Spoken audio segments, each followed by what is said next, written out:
Agenda bebaskan Najib, retorik dalam keikhlasan atau keikhlasan dalam retorik.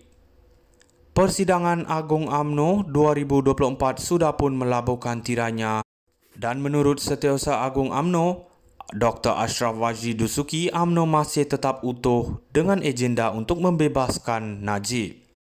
Beliau berkata pentas PAU kali ini juga turut menepis persepsi bahawa perjuangan pembebasan Najib bukan lagi agenda UMNO pimpinan Zahid. Ia membuktikan pembebasan bekas Perdana Menteri itu satu agenda berterusan parti.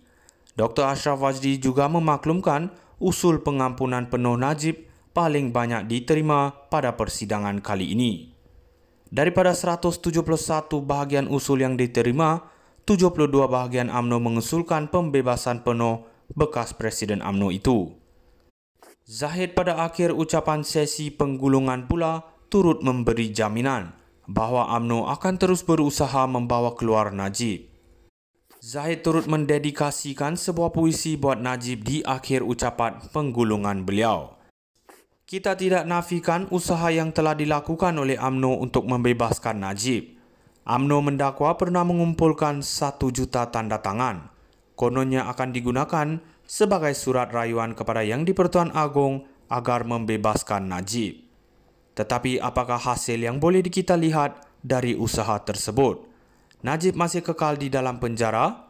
Begitu juga Zahid dan Wang Mokhtar pernah memfailkan affidavit untuk menyokong dakwaan Najib mengenai kewujudan titah addendum Yang di-Pertuan Agong. Persoalan yang paling besar sekarang adalah mampukah puisi Zahid dan usul 72 dari 171 bahagian UMNO mampu memberikan keadilan untuk Najib? Atau ianya akan kekal sebagai retorik politik yang hanya bergema di pentas persidangan Agung UMNO atau pentas kempen ketika menjelang pilihan raya? Najib mahukan keadilan dan bukannya pembebasan tanpa mendapat keadilan. Agenda bebaskan Najib, retorik dalam keikhlasan atau keikhlasan dalam retorik. Persidangan Agung UMNO 2024 sudah pun melabuhkan tiranya dan menurut Setiausaha Agung UMNO, Dr. Ashraf Wajdi Dusuki, UMNO masih tetap utuh dengan agenda untuk membebaskan Najib.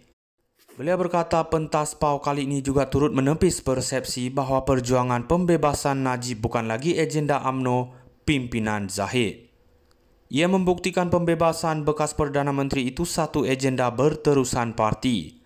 Dr. Ashraf Wajdi juga memaklumkan usul pengampunan penuh Najib paling banyak diterima pada persidangan kali ini. Daripada 171 bahagian usul yang diterima, 72 bahagian UMNO mengusulkan pembebasan penuh bekas Presiden UMNO itu.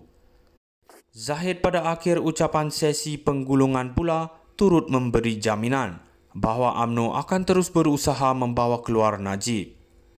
Zahid turut mendedikasikan sebuah puisi buat Najib di akhir ucapan penggulungan beliau. Kita tidak nafikan usaha yang telah dilakukan oleh UMNO untuk membebaskan Najib. UMNO mendakwa pernah mengumpulkan 1 juta tanda tangan. Kononnya akan digunakan sebagai surat rayuan kepada Yang di-Pertuan Agong agar membebaskan Najib. Tetapi apakah hasil yang boleh kita lihat dari usaha tersebut? Najib masih kekal di dalam penjara. Begitu juga Zahid dan Wang Mokhtar pernah memfailkan affidavit untuk menyokong dakwaan Najib mengenai kewujudan titah addendum Yang di-Pertuan Agong. Persoalan yang paling besar sekarang adalah mampukah puisi Zahid dan usul 72 dari 171 bahagian UMNO mampu memberikan keadilan untuk Najib? Atau ianya akan kekal sebagai retorik politik yang hanya bergema di pentas persidangan Agung UMNO atau pentas kempen ketika menjelang pilihan raya? Najib mahukan keadilan dan bukannya pembebasan tanpa mendapat keadilan. Agenda bebaskan Najib, retorik dalam keikhlasan atau keikhlasan dalam retorik. Persidangan Agung UMNO 2024 sudah pun melabuhkan tiranya dan menurut Setiausaha Agung UMNO, Dr. Ashraf Wajdi Dusuki, UMNO masih tetap utuh dengan agenda untuk membebaskan Najib. Beliau berkata pentas PAU kali ini juga turut menepis persepsi bahawa perjuangan pembebasan Najib bukan lagi agenda UMNO pimpinan Zahid. Ia membuktikan pembebasan bekas Perdana Menteri itu satu agenda berterusan parti. Dr. Ashraf Wajdi juga memaklumkan usul pengampunan penuh Najib paling banyak diterima pada persidangan kali ini. Daripada 171 bahagian usul yang diterima, 70